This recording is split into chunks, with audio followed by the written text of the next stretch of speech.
तो आज मैं इस मानवा के चैप्टर 2 को एक्सप्लेन करने जा रही हूँ। चैप्टर के स्टार्टिंग में हमें दिखाया जाता है बाहर बर्फ पड़ रही थी और सब कुछ बर्फ से ढका हुआ था। अंदर में दिखाया जाता है सी-चैन एक कैक्टस के प्लांट को गले लगाकर सो रहा होता है। जब सुबह होती है तो उसकी नींद खुलती है। वो धीरे से अपनी आंखें खोलते हुए बैठ जाता है। उसने कितनी गंदगी फैलाई हुई थी। वो वहीं फ्लोर पर सो गया था, वो भी लिन के घर के ही अंदर। थोड़ी देर अंगड़ाइयां लेने के बाद वो अपना शर्ट उठाता है और उसे पहनते हुए वह थोड़ी देर आसपास देखने लगता है। फिर बाद में वो लिन के कमरे के पास जाता है और दरवाजा खोलकर वहीं से उसे देख रहा होता है। क्योंकि वो उसकी तरफ पीट करके सोया हुआ था, इसलिए वो सिर्फ उसके एक साइड को ही देख पा रहा था।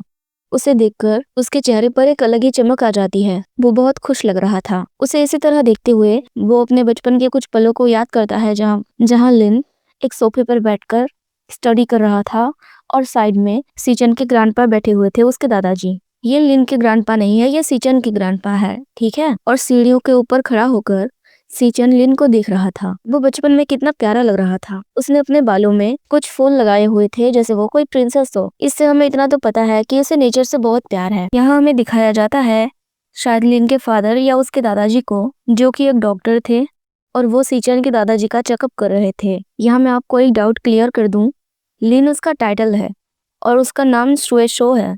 और क्योंकि सुएशो बोलने में बहुत लंबा हो जाता है, इसलिए मैं उसको लिन बोल देती हूँ। इसलिए आगे कभी अगर उसके फादर को या उसके दादाजी को दिखाया जाए और कोई उनसे बातें करते हुए उन्हें लिन बोले, तो लिन मतलब आप सुएशो को मत समझना। वो तो मैं आपका कंफ्यूजन क्लियर कर ही दूंगी, फिर भी मैं आपको बता देती हूँ। तो सी-चैन के दादाजी सुएशो के फादर से बोलते हैं, डॉक्टर लिन, मैंने सुना है कि आपके सुएशो को फिर से फुल मार्क्स मिले हैं और वो अभी से मिडिल स्कूल के कोर्सेज की पढ़ाई भी कर रहा है। काश मेरा पोता भी आपके बेटे जितना समझदार होता और मेरी बातें मानता, तो मुझे बहुत खुशी होती। तो सुएशो के फादर बोलते हैं, आपका ब्लड प्रेशर थोड़ा हाई हो गया है। फिर वो अपने सर्वेंट से बोलते हैं, जाओ सी-चैन के लिए 20 ट्यूटर्स ढूंढ कर लाओ, ताकि वो ऐसे ही बेकार में घूमता फिरता ना रहे। कल तो वो चिड़िया के अंडे के लिए एक पेड़ पर चढ़ गया था और वहां से गिर भी गया। मैं इतना गुस्से में था कि मैं रात भर सो ही नहीं सका। वो यही सब बोल रहे थे, तभी सी-चैन के सर पर लगे हुए फूलों से एक चिड़िया की आवाज आती है, जिससे सबका ध्यान उस पर चला जाता है और कोई उसे देखकर बोलता है, यंग मास्टर आप यहाँ। तो सुएशो भी उसे देख लेता है और जब दोनों की नजरें मिलती हैं तो उसे देखकर सुएशो स्माइल करता है और उसे इस तरह स्माइल करता हुआ देखकर सी-चैन ब्लश करने लगता है। और हम देख सकते हैं उसके सर पर 2 चिड़िया थी। उसने तो अपने सर पर पूरा चिड़िया का घोंसला उठा रखा है। वो सच में कितना प्यारा है। तो इन सबको याद करके वो सुएशो को घूर रहा होता है और बोलता है, बचपन से ही वो कितना अनोइंग है। तभी सुएशो करवटें बदलता है और उसी का नाम ले रहा होता है। वो पूरा सी-चैन तो नहीं बोलता, पर वो शी बोल रहा होता है, जो कि सी-चैन को समझ आ जाता है कि वो उसी का नाम ले रहा है। और उसके मुंह से अपना नाम सुनकर थोड़ी देर के लिए तो वो चौंक जाता है। फिर वो एक बड़ी सी स्माइल के साथ उसके पास जाता है और बोलता है, क्या कहा तुमने?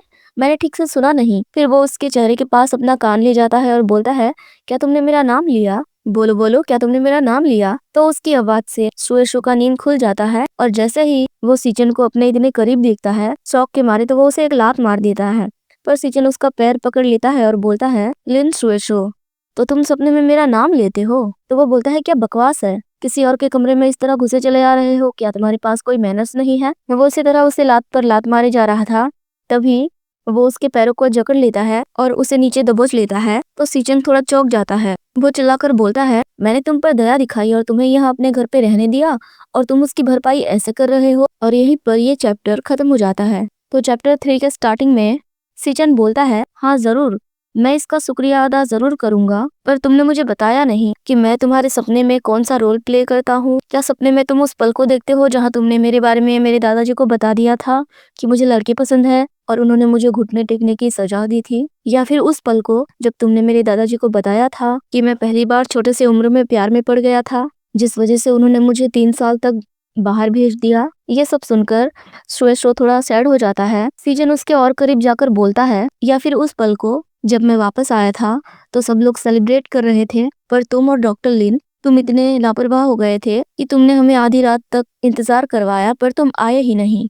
यानी कि जब ये वापस आया तो ये लोग सेलिब्रेट कर रहे थे, जिसमें सुएशो और डॉक्टर लिन, जो कि उसके फादर हो सकते हैं, या फिर उसके दादाजी को भी बुलाया गया था कि वो मिलकर सेलिब्रेट करेंगे, पर वो आए ही नहीं और ये सब बस उनका इंतजार करते रह गए। तो ये सब सुन के सुएशो कुछ नहीं बोलता, पर वो अपना मुंह मोड़ लेता है। सी-चैन उसके और पास जाकर बोल रहा होता है, सिर्फ तुम और डॉक्टर लिन उसने इतना ही बोला होता है, तभी सुएशो फिर से रिएक्ट करने ही वाला होता है, इसलिए वो उसे धक्का देकर खुद से दूर कर देता है और अपना चश्मा उठाते हुए बोलता है, उस दिन मैं ड्यूटी पे था इसलिए मैं नहीं आ पाया, जिस बारे में मैं तुम्हें पहले भी समझा चुका हूँ। फिर वो अपना चश्मा पहनते हुए बोलता है, और रही बात उस चीज की जिस बारे में तुम बात कर रहे हो, तो मैं तुम्हें बता दूं, जब दादाजी ने पूछा था तो मैंने सिर्फ सच सच बताया था, बस इतना ही। ये कहकर वो वहां से जाने लगता है और दरवाजा बंद करते हुए बोलता है, जिस ब्लैंकेट को तुमने इस्तेमाल किया था उसे वॉशिंग मशीन में डाल दो, और अगर तुम्हारे पास कुछ और नहीं है तो चुपचाप घर चले जाओ। ये कहकर वो गुस्से से दरवाजा बंद करके वहां से चला जाता है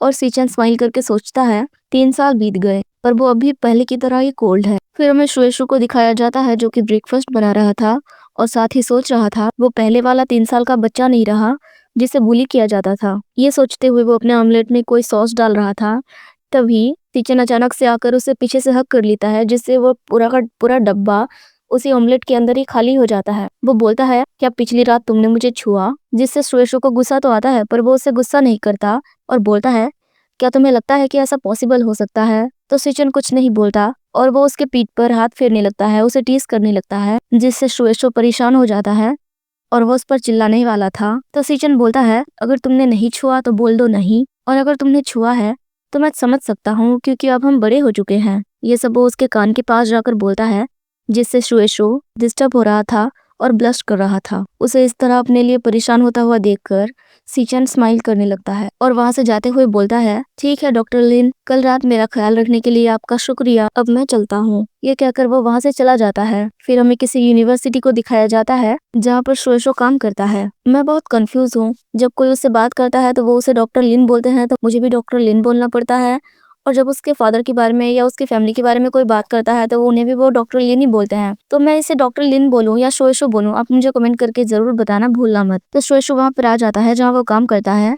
साथ ही वो सोच रहा था, ये सोचकर कि घर पर रहकर मुझे उससे टकराना पड़ेगा, मैंने यहाँ आना सही समझा। वो आंखें बंद करके सोचता है, मुझे ऐसे अजीब मोमेंट्स को इग्नोर कर देना चाहिए। फिर वो अपना कोट उतार कर वही साइड में रख रहा होता है, तभी उसके साथ काम करने वाला एक पर्सन आकर उससे बोलता है, तुम तो देखने में काफी ठीक ठाक ही लग रहे हो, क्या तुम्हारी बीमारी ठीक हो गई? लगता है लाओ जो उसका चमत्कारी हाथ काम कर गया, तुम्हें बदले में उसे कोई थैंक्स बैनर भेजना चाहिए है ना? तो श्रेष्ठ उससे बोलता है कि बाहर में जाओ, और एक कॉफी उठाकर आगे बढ़ने लगता है और बोलता है, मैं लाओ जो से नहीं मिला, मैं अब ठीक हूँ। तो वो उसके पीछे पीछे चलते हुए बोलता है, क्या हुआ, तुमने अपने आप को हील कर लिया? तो हील का नाम सुनकर वो उस पल को याद करता है जहाँ सीचन उसे टीस कर रहा था, पर वो कुछ बोलता तो नहीं है, बस स्माइल करता है और यहीं पर ये चैप्टर खत्म हो जाता है।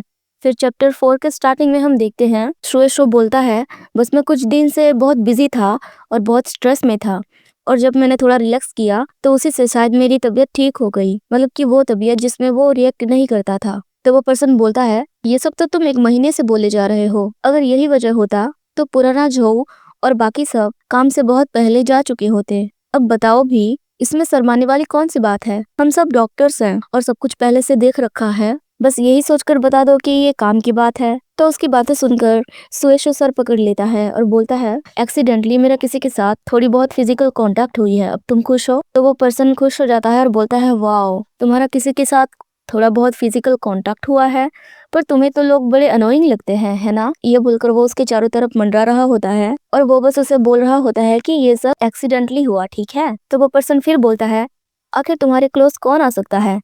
क्या ऐसा पिछली बार में हुआ था? पर ऐसा कैसे हो सकता है? पिछली बार एक लड़का बस तुमसे थोड़ा सा टकरा गया था और थोड़ा सा छू लिया था, तुम तो अचानक अल्कोहल को निकाल खुद को साफ करने लगे थे, खुद को सैनिटाइज करने लगे थे। याद है ना, हम इस बात पर 1 महीने तक हंस रहे थे। तो उसके इतने सारे सवाल सुनकर वो अपना सर टेबल पर पटक लेता है। वो पर्सन उसे टीज करते हुए फिर बोलता है, बताओ बताओ कि तुम्हारा हाल ऐसा किसने किया है, किसने तुम्हारे बीमारी को ठीक किया है? तो सुएशु सोचता है, आखिर मैं उसे ये बात कैसे बताऊं कि मेरी हालत के पीछे वो केसी चंग है, जो यहाँ का नया स्टूडेंट है, जो अभी अभी यहाँ पर ट्रांसफर होके आया है। वो यही सोच रहा था, तभी उसे एक आइडिया आता है और उसके चेहरे पर चमक आ जाती है।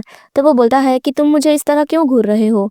तो वो बोलता है, क्योंकि तुम्हें मेरे इस मामले में बहुत दिलचस्पी है, तो तुम मेरा इसमें मदद करो। और 5 मिनट बाद हमें दिखाया जाता है कि शुएशु उससे खुद को छूने के लिए बोलता है, ताकि वो कंफर्म हो सके कि क्या ऐसा सिर्फ सीजन की वजह से ही हुआ है या बाकी के छूने से भी वो रिएक्ट करता है। तो उसका आइडिया सुनकर वो बोलता है, शुएशु तुम्हें पता है ना, भले ही मैं तुम्हें कभी कभी एडमायर करता हूँ, पर मुझे असल में लड़कियां पसंद है। मैं क्वीर नहीं हूँ। तो वो अपना डॉक्टर वाला यूनिफॉर्म उतार कर वहाँ पर रख देता है और बोलता है बकवास करना बंद करो और मुझे छुओ। तो वो जैसे तैसे खुद को मना लेता है और अपने कांपते हुए हाथों से उसकी तरफ बढ़ने लगता है। वो अपनी आंखें बंद करके धीरे धीरे उसे छूता है तो शोएशु चौंक कर सोचता है आखिर मुझे हो क्या गया है, मुझे तो कुछ फील ही नहीं हो रहा।